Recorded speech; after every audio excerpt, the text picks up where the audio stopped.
Rubix Talent Kids. Hi friends, my name is Nidhish. Today I will be explaining you the topic Congruence in Triangles. This topic will come for you in class 7 maths. I hope this video will help you in understanding congruence of triangles. Now let's learn about congruence of triangles. Friends, now let's learn about congruence of plane figures. Now before learning about the congruence of triangles, we'll learn about the congruence of plane figures. Friends, let's take a shape like this, a circle. Now here is another circle. Now here you tried.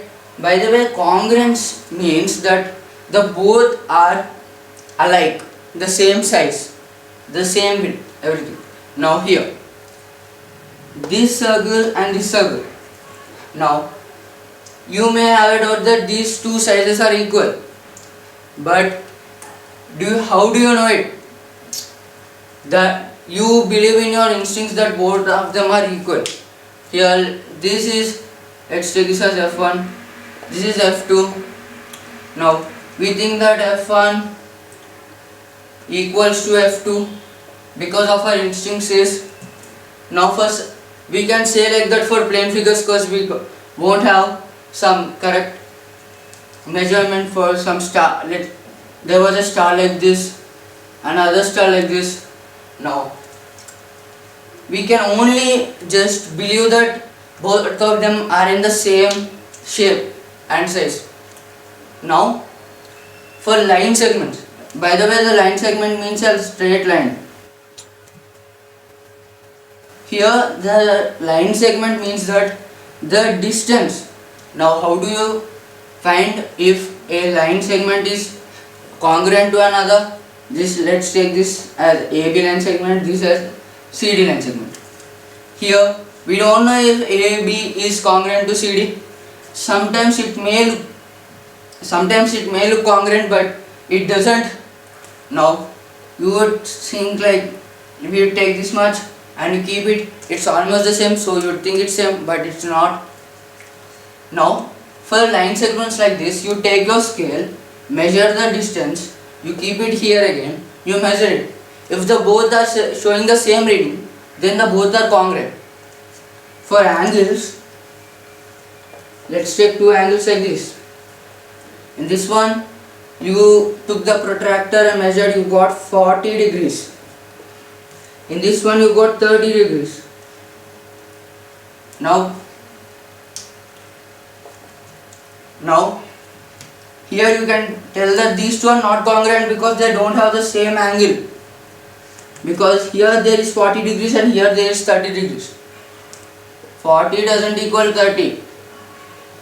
Right? Now let's see the congruency of triangles. Friends, now let's learn about the congruence of triangles. Now here are two triangles. Here are two triangles. They look alike. Let's take this as A, B, C. This as D, E, F. Now here, there are three ways to check if these two triangles are congruent. Now let's learn about these three cases where we can check these. The first case is SSS. Now the first one is SSS criteria, which means that we have to check the sides. The length of this side matches with this side. The length of this side matches with this one, and the length of this side matches with this. Which means that AC should equal to DF. AB should equal to DE. And BC should equal to EF. The length, we will take the length and check. Or we have another criteria. Now let's see about the second criteria, which is side angle set, SAS. Which means we will take this side and an angle. Now if these three are same, then the line drawn from here to here and here to here is also same. Now which means that here this means that AC should equal DF. AB should equal DE, and angle A, which means this angle, should equal this angle.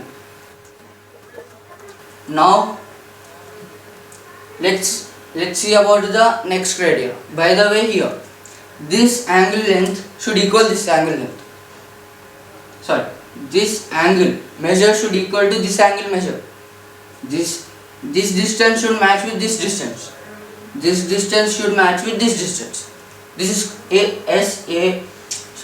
SAS congruence. Criteria. SAS criteria.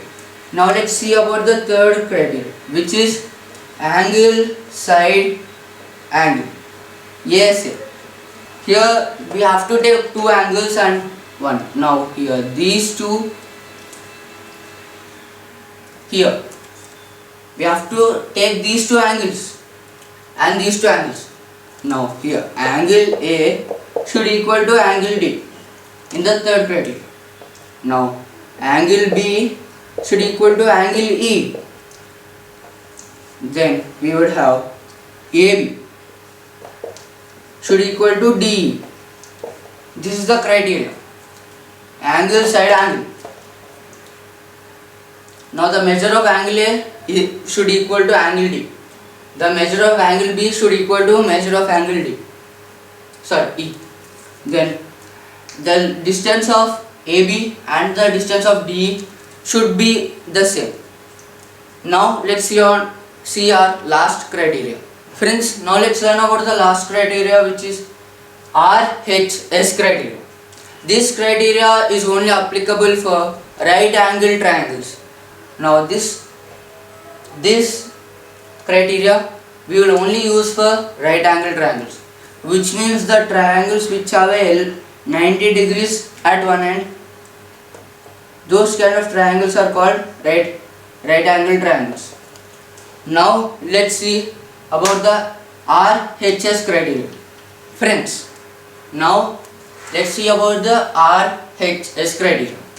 Now let's take this triangle ABC. This triangle has D, E and F.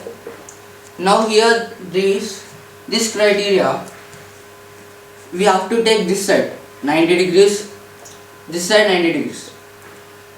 Now here angle A equals to angle D, 90. Done. Now we have to see the distance of this side, these two sides. Now BC should equal to EF. Now this is the second part. Now the third part will be one of this side, AB or AC. Now we can take AB and DE. AB should equal to D. Now this is the last criteria. Thank you friends, that's today's video. If you like my videos, please like, share and subscribe, and if you have any doubts, keep them in the comment section. I will definitely answer them. Thank you friends. I will meet you again in the next video. Thank you.